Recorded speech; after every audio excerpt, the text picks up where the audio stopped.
So mga tol, pagkatapos pong maindak ni Manny Pacquiao bilang International Hall of Fame noong mga nakaraang araw, balik ensayo na po agad si Manny Pacquiao. Tumakbo na naman ito sa bundok. Grabe nga po ang tinatakbo ngayon ng Team Pacquiao mga tol. Dahil sa gilid ng bangin na sila tumatakbo at nababalutan ng pag. Konting pagkakamali lang mga tol, pwede kang mahulog sa bangin. Ganyan nga po katindi ang tinatakbo ni Manny Pacquiao mga tol. Talagang pinapagod niya ang sarili niya. Pinapalakas talaga ni Manny Pacquiao ang stamina dahil hindi biro kalaban itong si Mario Barrios. Samantala, sa isang interview naman po kay Mario Barrios, sinabi niyang excited na umano siya sa laban nila ni Manny Pacquiao. Alam daw niya nagtitraining daw na matindi si Manny Pacquiao. May mga tao daw kasi nagsisend sa kanya ng training ni Pacquiao. Kaya alam daw niya na nag-iinsayo daw ng gusto si Pacquiao. Nakahanda din daw siya sa laban niya kay Pacquiao. Talagang firefight daw ang magiging labanan nila. At asahan daw ng mga fans na explosive night daw ang mangyayari sa pagitan nila ni Pacquiao. Yan na nga din daw ang pinakamahirap niyang laban dahil dangerous daw itong si Pacquiao. Alam daw niya magiging agresibo si Manny Pacquiao sa itaas ng ring. At hindi daw takot si Manny Pacquiao na bumagsak po manakaut. Marami ang nagsasabi na tatalunin lang daw niya ang 46 na legend. Pero sa huli, gagawin daw niya ang trabaho niya sa ring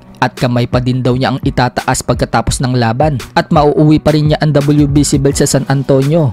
Pagkatapos daw ng laban niya kay Pacquiao, makikipag-unified daw siya sa ibang kampiyon sa welterweight. Sinabi din ni Mario Barrios mga tol na hindi daw siya ang swerte sa laban na yan, kundi si Manny Pacquiao daw ang swerte dahil siya daw ang world champion at hindi daw si Pacquiao. Sa kabilang banda naman mga tol, isang linggo na lang mahigit, mapapasabak na po sa World Championship ang pambato natin sa light flyweight na si Christian Araneta, kung saan naharapin po niya ang Thai fighter na si Tanong Saksimsiri na magaganap sa bansang Japan. At nakataya po dyan ang bakanting IBF Light Flyweight World Title. Yan po yung titulo na binakante ni Japanese champion Masamichi Yabuki. Umakyat na po kasi itong si Yabuki mga tol ng flyweight division at nanalo sa IBF World Title nang talunin niya itong si Angel Ayala. So malaki po ang pag-asang maging world champion ni Araneta mga tol. Bagamat tinalo na nitong si Tanong Saksimsiri ang isa pa nating kababayan na si Mel Pajardo, muntik-muntikan na itong manakaut kay Pajardo. Pinabagsak ni Pajardo itong Thai fighter. Subalit natapos yung round at lumamang sa score itong si Tanong Saksimsiri. Sa laban nga po ni Araneta mga tol sa Thai fighter, malaki po ang pag-asa ni Araneta, lalo pat knockout puncher si Araneta. Ang kailangan lang niya, timing para mapatulog itong Thai fighter. At speaking of timing mga tol,